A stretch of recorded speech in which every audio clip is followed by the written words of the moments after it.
Hello बच्चों, times of mathematics की YouTube channel में एक बार फिर आपका स्वागत है। आज हम पढ़ने वाले हैं क्लास 9th का चैप्टर नंबर 3।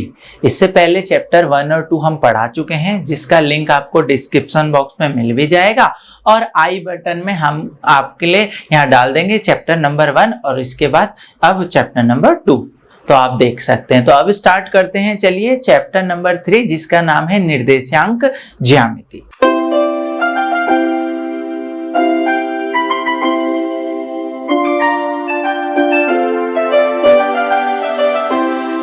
तो देखिए, निर्देशांक ज्यामिति को इंग्लिश में हम कोऑर्डिनेट ज्योमेट्री से जानते हैं और वो होता क्या है, तो उसको आज हम कुछ समझाने वाले हैं और इससे संबंधित क्वेश्चन करने वाले हैं।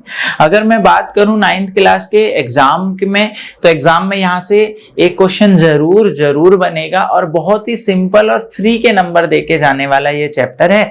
तो चलिए स्टार्ट करते हैं। तो देखिए, निर्देशांक ज्यामिति, देखो निर्देशांक का मतलब ही है निर्देश देने वाला अंक। मतलब हम किसी भी अभी तक के संख्या को, जैसे अभी हम बात करें, अभी तक पिछली क्लासों में हम बोलते थे भाई संख्या रेखा में इस बिंदु को दर्शाइए या इस नंबर को दर्शाइए। तो हमने जो पढ़ा था अभी तक, हमने ऐसे संख्या रेखा पढ़ी थी। इसमें यहाँ सर 0 लिख देते थे, फिर ये 1, ये 2, ये 3, ये 4, इस तरीके से संख्या रेखा बना देते थे आप।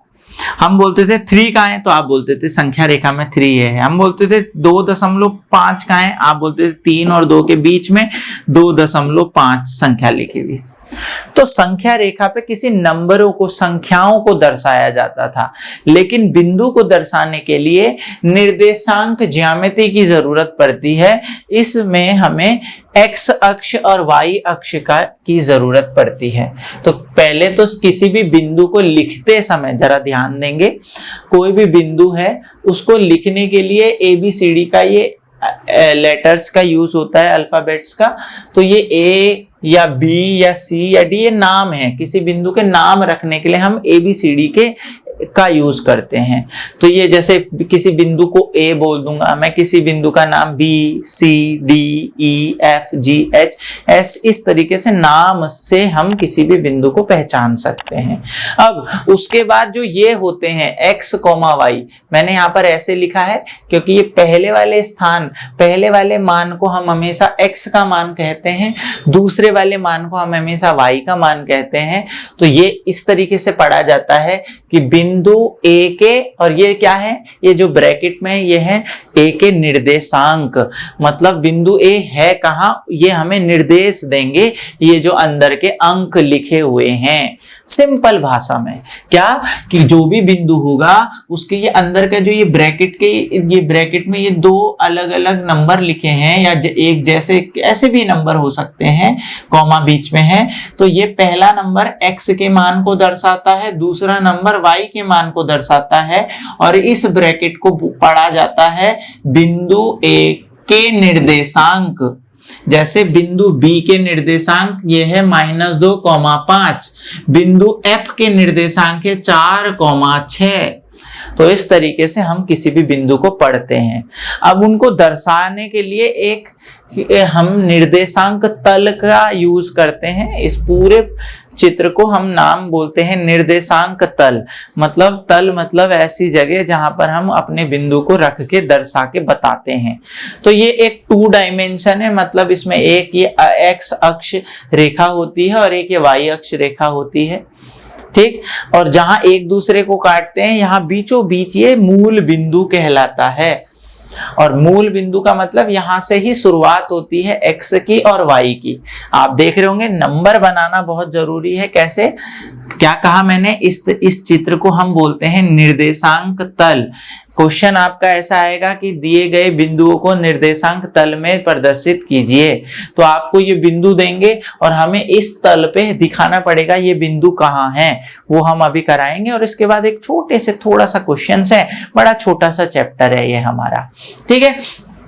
तो सबसे पहले सर ने इसका नाम लिया निर्देशांक तल। उसके बाद हमने बोला कि यहाँ बीचों बीच जहां ये काट रहा है इसको बोला जाता है मूल बिंदु। मूल बिंदु के जो निर्देशांक होते हैं वो 0,0, पहले वाले को बोला जाता है x, दूसरे वाले को बोला जाता है y। तो मतलब यहाँ पे x भी 0 y भी 0, इस बिल्कुल बीचों बीच वाली जगह पर दोनों 0 होते हैं। और इसी 0 से इस तरफ को x अक्ष की तरफ को इसे x अक्ष बोला जाता है, इस वाली लाइन को।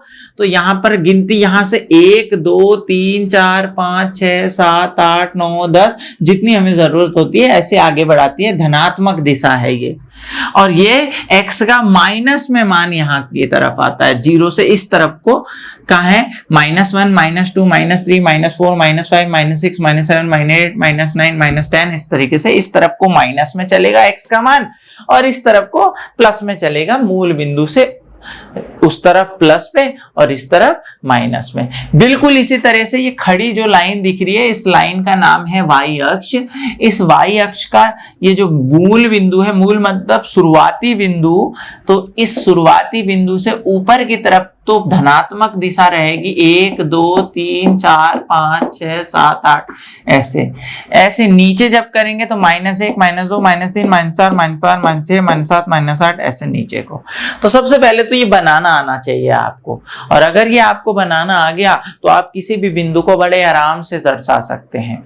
तो मेरे हिसाब से शायद आपको ये समझ में आ गया होगा, अभी और बातें भी इसमें बताएंगे। तो इसके बाद जैसे हम देखेंगे कि इन बिंदुओं को इसमें दर्शाते कैसे हैं, तो ये तो समझ में आ गया कि ये x वाली लाइन है, ये x के यहाँ 0 होता है, y भी यहाँ 0 होता है, मूल बिंदु में 0,0 मूल बिंदु के निर्देशांक, मैंने बोला था ना इस ब्रैकेट को बोलेंगे निर्देशांक, मूल बिंदु के निर्देशांक 0,0, x पहला नंबर x का, दूसरा y का। तो इस तरफ को प्लस में x चलता है, इस तरफ को माइनस में x, ऊपर को प्लस में y चलता है, नीचे को माइनस में y, और इस चित्र को बोलते हैं निर्देशांक तल। तो अब इसमें हम ये बिंदुओं को दर्शा रहे हैं, तो देखिए ये हमारा x का मान है और ये हमारा y का मान है। तो x में 3 कदम चला है, तो x अक्ष में 3 कहां चलेगा, 1 2 3। तो हमने यहां पर एक उंगली रख ली कि भाई ये वाला बिंदु है हमारा, और y में कितना, y ये दूसरा वाला मान जो होता है y का होता है, y में कितना चला, 1 2 3 4। और जब ये दोनों कहाँ मिलेंगे, मैं बहुत हल्की लाइन से हम इसे मिला देते हैं, शुरुआती तौर पे हम इसे इस तरीके से मिला के चलते हैं, यहाँ पे आपस में ये मिल रहे हैं। देखो मैंने बोला था a जो बिंदु है वो x में 3 है, 1 2 3, और y में 4 है, 1 2 3 4, और ये आपस में जहां मिल रहे होंगे ये बिंदु कहलाएगा a बिंदु, जिसको हम ऐसा a भी छोड़ सकते हैं और ऐसे 3,4 भी लिख सकते हैं। बस इस तरीके से हमने दर्शा दिया कि यह निर्देशांक तल में a बिंदु वह रहा।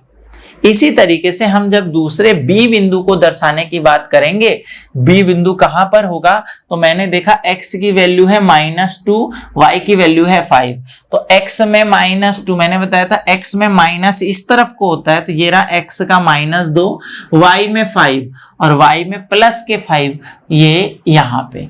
तो ये आपस में कहाँ मिलेंगे, अगर मैं इसको लाइन बनाऊं, आपस में ये कहाँ मिलेंगे, आपस में मेरे हिसाब से शायद यहां मिलेंगे। तो ये बिंदु हो जाएगा B, जिसमें -2,5 हमारे इसके निर्देशांक हो जाएंगे।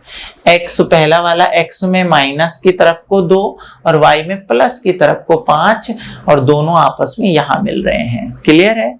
इसी तरीके से C बिंदु है 7, -3, x में है 7 प्लस का है, तो ये रहा ठीक, और y में है -3, तो y का माइनस किधर है, ये वाला है। तो ये लाइन जहां आपस में मिलेंगी उसको मैं खींच दे रहा हूं a, ये हमारा यहाँ पे हमारा बिंदु नंबर C आ जाएगा, जिसके निर्देशांक होंगे 7x पहले लिखा जाता है, ध्यान रहे 7, -3।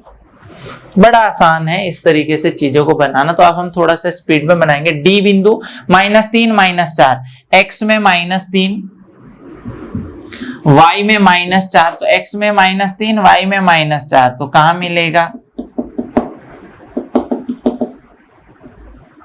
ये हो गया बिंदु नंबर डी। इसके निर्देश x पहले लिखेंगे, y बाद में लिखेंगे। ऐसे हम e को -4,6, x में -4 और y में 6, y में धनात्मक 6, तो वो कुछ इस तरीके से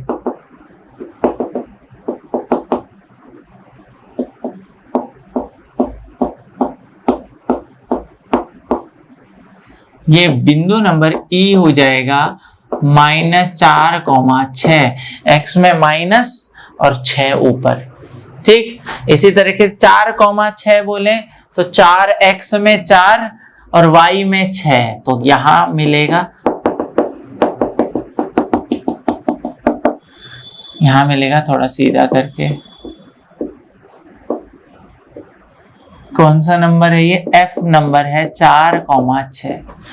तो मेरे हिसाब से आपको बिंदु मिलाने आ गए होंगे, लेकिन आप गौर कीजिए अगले जो सवाल हैं, अगले जो बिंदु हैं, उनमें एक 0 आ रहा है कोई ना कोई। अभी तक सब में नंबर आ रहे थे, किसी में 0 नहीं आ रहा है। तो 0 का मतलब क्या होता है, देखो यहाँ G वाला है जिसमें x 0 है, y 5 है, तो x 0 का मतलब है x अक्ष में तो हम चलेंगे ही नहीं, केवल y 5 चलेंगे। x 0 है, y 5 है, तो केवल y प्लस का 5 है, तो केवल y के प्लस के 5 में चलेंगे, यहाँ x नहीं चलेंगे। तो यही बिंदु आ जाएगा हमारा G बिंदु। इसके निर्देशांक होंगे x 0 y 5। ठीक, इसी तरीके से मैं h के लिए बोलूंगा 7,0, तो x में कितना है 7 और y में कितना है 0, तो y में नहीं चलेंगे, केवल x में चलेंगे। x कितना है 7 प्लस का, तो x कितना है 7। तो ये हो गया हमारा h वाला बिंदु, जिसको हमने बोला 7,0।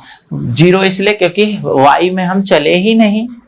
ठीक, इसी तरीके से 0,-3, अगर मैं 0,-3 बोलूंगा तो x में 0, x में हम देखेंगे ही नहीं, y में -3, तो -3 यहाँ होगा y का। तो ये बिंदु हो जाएगा हमारा I बिंदु और इसके निर्देशांक हो जाएंगे 0,-3। ध्यान रहे x वाला पहले लिखा जाता है, अगर आपने इसको आगे पीछे कर दिया तो हमारा बिंदु बदल जाएगा। ठीक है, 0 पहले है तो पहले लिखा जाएगा। ठीक, J में है -5,0, y तो नहीं देखेंगे, केवल x में -5, x में -5 यहाँ है, तो ये हमारा J बिंदु कहलाएगा, जिसके निर्देशांक है -5,0। तो इस तरीके से देखिए मैंने सारे बिंदु आपके सामने दर्शा दिए, बड़ा आसान है। अब इसमें एक और चीज जो हमें पढ़नी है वो है, आप देख रहे होंगे जो ये निर्देशांक तल में हमने इस तरीके से 2 लाइनों को आपस में काटते हुए बनाया, इनसे हमारे 4 डब्बों के रूप में अलग अलग हो गया हमारा पेज। तो इस तरफ वाले हिस्से को सबसे पहला हिस्सा बोलते हैं, जिसका नाम होता है प्रथम चतुर्थांश। इसे बोलते हैं चतुर्थांश सेकंड या द्वितीय चतुर्थांश, ये चतुर्थांश तृतीय और चतुर्थांश फोर्थ। ठीक, या इसे प्रथम द्वितीय तृतीय चतुर्थ भी बोलते हैं। इंग्लिश में इसे क्वाड्रेंट बोलते हैं, फर्स्ट सेकंड थर्ड फोर्थ। हमेशा काउंटिंग वहां से स्टार्ट होगी। तो कभी कभी पेपर में ये भी आ जाता है कि बताइए बिंदु किस चतुर्थांश में स्थित है। ठीक, तो किस चतुर्थांश में स्थित है, तो आप देख के भी बता सकते हैं कि प्रथम चतुर्थांश में A और F स्थित है, द्वितीय चतुर्थांश में E, B स्थित है, इसमें D स्थित है, इसमें C स्थित है। इसके अंदर कौन सा स्थित है, ये दोनों।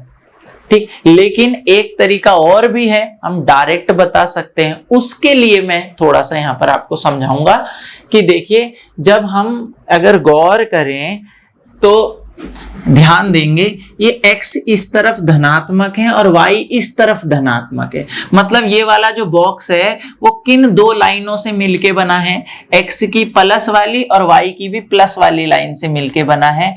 तो इसमें आने वाले जो भी नंबर होंगे, जो भी बिंदु ऐसे होंगे जो जिसका x भी प्लस होगा और y भी प्लस होगा, वो हमेशा प्रथम चतुर्थांश में आएगा। मतलब बिना चित्र बनाए हम बिंदु देख के बता देंगे, जिसमें दोनों प्लस में होंगे वो हमारा प्रथम चतुर्थांश में आएगा। ठीक, दोनों प्लस कहाँ है, जैसे इसमें दोनों प्लस है तो ये हमारा प्रथम चतुर्थांश में आ गया। दोनों प्लस मतलब जीरो नहीं, जीरो को नहीं लिखते हैं, दोनों प्लस जो नंबर होंगे वो वहां आएगा प्रथम चतुर्थांश में। देख लो वहां ए और एफ ही आए थे, ए और एफ। इसी तरह से द्वितीय चतुर्थांश का जो क्षेत्र है वो किस किस से घिर के बना है, x माइनस वाले से घिर के बना है, y प्लस वाले से। तो इस चतुर्थांश की पहचान है x माइनस का होना चाहिए, y प्लस का होना चाहिए। तो आप चेक करेंगे x माइनस का है, y प्लस का है, तो ये b वाला बिंदु सेकंड वाले में आया होगा। आप जांच कर लीजिए, b वाला बिंदु यहां आया है।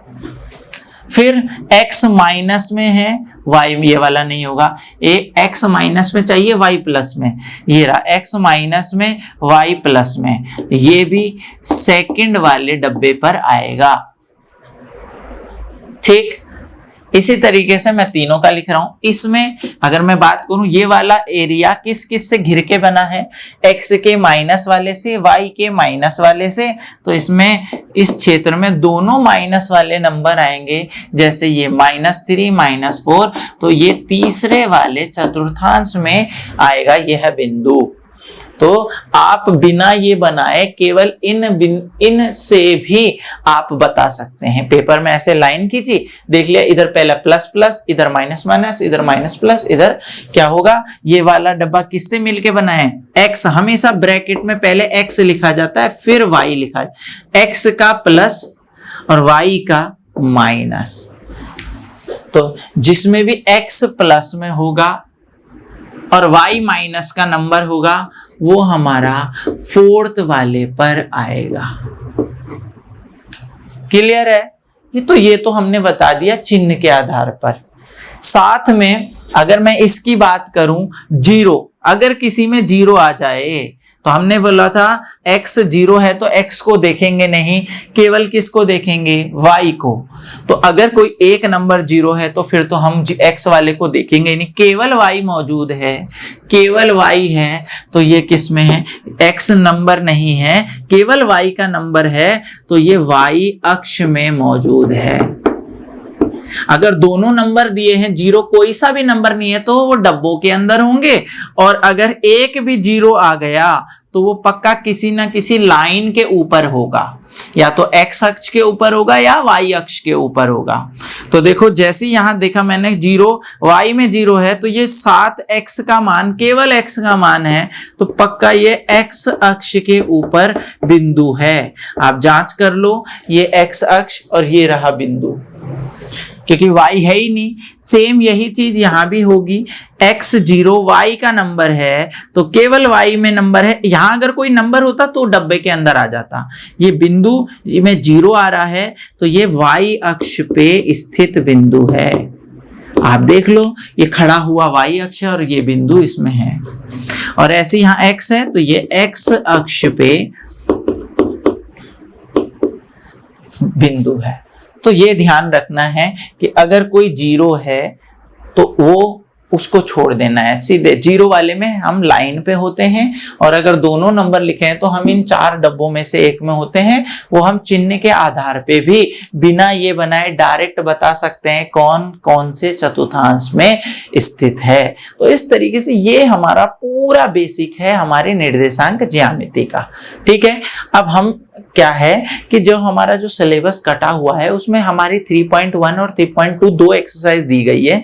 3.1 में केवल 2 सवाल है, लेकिन वो मीनिंगलेस सवाल है, मतलब मैं यूं कहना चाहूंगा पेपर के बिहाफ में वो इंपॉर्टेंट नहीं है।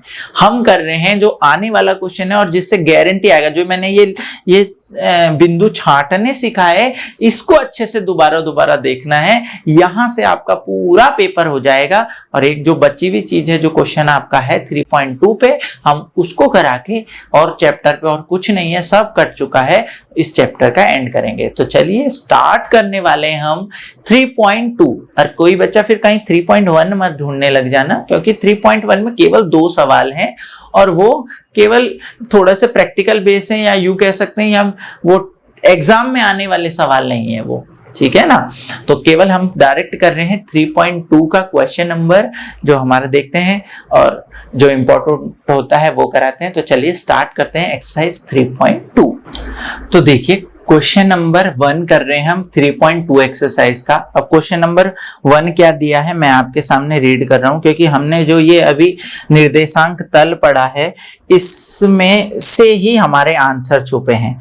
तो क्या है क्वेश्चन नंबर 1, देखिए लिखा है निम्नलिखित प्रश्नों के में प्रत्येक प्रश्न का उत्तर दीजिए। और क्वेश्चन क्या है नंबर 1, कार्तीय तल, इसको निर्देशांक तल के साथ साथ इसको कार्तीय तल के नाम से भी जाना जाता है।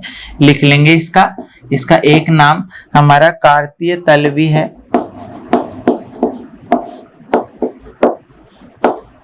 ठीक, तो ये बोला है कार्तीय तल में किसी बिंदु की स्थिति निर्धारण करने वाली क्षैतिज तथा ऊर्ध्वाधर रेखाओं के नाम बताइए। मतलब किसी बिंदु को दर्शाने के लिए जो ये कार्तीय तल हम यूज कर रहे हैं उसमें जो ये लाइनें खींची हैं इन लाइनों के नाम पूछा है। तो पहला आंसर क्या हो जाएगा हमारा, लाइनों का नाम एक्स अक्ष और वाई अक्ष, उनके नाम क्या है, एक्स अक्ष और वाई अक्ष। तो पहला का आंसर बड़ा आसान है, एक्स अक्ष तथा वाई अक्ष। ये पूछा गया था कि इन लाइनों का नाम क्या है, तो हमने इस लाइनों के नाम आपको बता दिए। इसके बाद दूसरा इसका क्वेश्चन है, 3 ही क्वेश्चन है, बहुत छोटे से हैं। पूछा है इन 2 रेखाओं के से बने तल के प्रत्येक भाग का नाम बताइए। इन दोनों रेखाओं से तल के कितने भाग बन रहे हैं, 4 भाग बन रहे हैं, और चारों भागों के नाम बताइए बोला। तो चारों भागों के नाम क्या होंगे, चतुर्थांश फर्स्ट या चतुर्थांश सेकंड, ऐसी थर्ड और ऐसी फोर्थ। इस तरीके से हम बोल सकते हैं कि 4 हिस्सों में इन दोनों लाइनों ने बांटा है और चारों हिस्सों का नाम इस तरीके से है। ठीक, और लास्ट इसी का पहले का आंसर पूछा है, उस बिंदु का नाम बताइए जहां ये दोनों रेखाएं प्रतिच्छेदित होती हैं। मतलब उस बिंदु का नाम बताइए जहां दोनों रेखाएं एक दूसरे को काटती हैं, और उस बिंदु का नाम क्या है भैया, मूल बिंदु। बिल्कुल सही। तो देखिए हमने ये पहले क्वेश्चन का आंसर दे दिया। अब हम स्टार्ट करेंगे इसका दूसरा क्वेश्चन जो बहुत इंपॉर्टेंट है, और बस उसके बाद हमारा चैप्टर फिनिश हो जाएगा। तो चलिए स्टार्ट करते हैं क्वेश्चन नंबर 2। उसमें देखेंगे क्या है, लिखा है आकृति को देखकर उत्तर दीजिए। उत्तर देना है, ये आकृति हमें बना के दी गई है क्वेश्चन में, और इन क्वेश्चनों के हमें आंसर देने हैं। तो देखिए क्या है, बी के निर्देशांक, बी हमारा यहाँ कहीं बिंदु होगा, उसके निर्देशांक देने। तो ये हमारा बी बिंदु है, इसके निर्देशांक बताने। और हमने बताया था बिंदु बी के निर्देशांक हम हमेशा निर्देशांक के लिए पहले एक्स लिखते हैं फिर वाई। तो एक्स, अगर यहाँ बी की बात करूं, बी में एक्स कितना है, -5, और वाई कितना है, वाई ऊपर की तरफ देखा 2। देखो x -5 और y 2, तो b के निर्देशांक हो गए -5, 2। बड़ा आसान हमारा आंसर। इसी तरीके से बिंदु c के निर्देशांक, तो c बिंदु हमारा ये रहा। तो इसमें पहले x को देखेंगे, x हमारी ये रेखा होती है, तो x में कितना है 5 प्लस के, और y हमारी ये रेखा होती है, तो y में है -5। तो ये बिंदु C के निर्देशांक हो गए क्या, बिंदु C 5, -5। बड़ा आसान है। इसी तरीके से -3, -5 द्वारा पहचाना गया बिंदु, मतलब -3, -5 जिसके निर्देशांक हैं, उस बिंदु का नाम बताओ। क्या किस नाम का बिंदु है, कैसे पहचाना आपने। तो x में -3, y में -5। तो देखो x में -3, y में माइनस इस तरह को चलता है -5। तो ये मिलके कौन सा बिंदु आया, x में -3, y में -5। इस बिंदु का नाम आया क्या, E बिंदु के निर्देशांक है -3, -5। ठीक है। सेम इसी तरीके से निर्देशांक 2, -4, x में 2 और y में -4, y में -4, इनको मिलाने वाला ये बिंदु है 2, -4। इस बिंदु का नाम है G बिंदु और इसके निर्देशांक है 2, -4। तो देखिए बड़ा आसान हो रहा है, जैसे जैसे क्वेश्चन पूछ रहा है वैसे वैसे हम आंसर दे रहे हैं। चलिए अब यहाँ एक नई चीज आई, D की भुज। अब ये भुज का मतलब क्या होता है, तो ध्यान रखेंगे, भुज मतलब होता है x का मान। बिंदु जिस बिंदु में बात कर रहा है, भुज का मतलब होता है, भुज होता है और एक होता है कोटि।